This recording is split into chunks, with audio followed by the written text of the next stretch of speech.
ಒಟ್ಟಾರೆ ಕಾನೂನು ಸುವ್ಯವಸ್ಥೆ ರಾಜ್ಯದಲ್ಲಿ ಭಾಳಷ್ಟು ಗಂಭೀರವಾದಂಥ ಸಮಸ್ಯೆ ಇದೆ.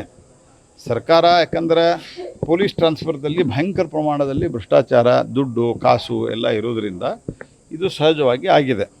ಆದರೆ ನಿನ್ನಿದು ಏನಾಗಿದೆ ಅಂತ ಅನ್ನೋದು ನನಗೆ ಭಾಳ ಪರ್ಟಿಕ್ಯುಲರ್ ಗೊತ್ತಿಲ್ಲ. ಆದರೆ ಕಾಂಗ್ರೆಸ್ ಒಬ್ಬ ಮುಖಂಡನೇ ಇನ್ನೊಬ್ಬ ಕಾಂಗ್ರೆಸ್ ಮುಖಂಡನನ್ನು ಕೊಂದು ಹಾಕಿದ್ದಾನೆ, ಮರ್ಡರ್ ಮಾಡಿದ್ದಾನೆ ಅನ್ನುವಂಥ ಪ್ರಾಥಮಿಕ ಮಾಹಿತಿಗಳು ಮಾಧ್ಯಮದ ಮೂಲಕವೂ ನನಗೆ ಗೊತ್ತಾಗಿರೋದು. ಆನ್ಲೈನ್ ಮಾಧ್ಯಮದಲ್ಲಿ ಇವತ್ತು ಬೆಳಗಿನಿಂದ ಏನು ಬರ್ತಾ ಇದೆ ಅದರಲ್ಲಿ ಒಬ್ಬ ಕಾಂಗ್ರೆಸ್ ಮುಖಂಡ ಇನ್ನೊಬ್ಬ ಕಾಂಗ್ರೆಸ್ ಮುಖಂಡನನ್ನು ಕೊಂದು ಹಾಕಿದ್ದಾನೆ.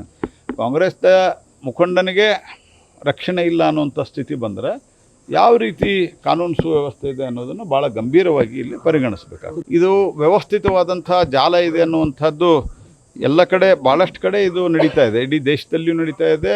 ಅದರಲ್ಲಿಯೂ ಹೆಚ್ಚು ಕಾಂಗ್ರೆಸ್ ಪಾರ್ಟಿ ಆಡಳಿತ ಇರೋಲ್ಲಿ ಜಾಸ್ತಿ ಆಗ್ತಾಯಿದೆ. ಹಾಗಾಗಿ ಇದರ ಬಗ್ಗೆ ರಾಜ್ಯ ಸರ್ಕಾರ ಗಂಭೀರವಾಗಿ ಪರಿಗಣಿಸಬೇಕು. ಜನ ಬೀದಿಗಿಳಿಯುವಂಥ ಸ್ಥಿತಿ ರಾಜ್ಯ ಸರ್ಕಾರ ತರಬಾರದು. ಈಗ ಚುನಾವಣೆ ಆಗಿರೋದ್ರಿಂದ ಬರುವಂಥ ಒಂದು ಸುಮಾರು ಇನ್ನೂ ಒಂದು 20-25 ದಿವಸಗಳ ಕಾಲ ಕಾಯುವುದೇ ಒಂದು ಅದಕ್ಕೆ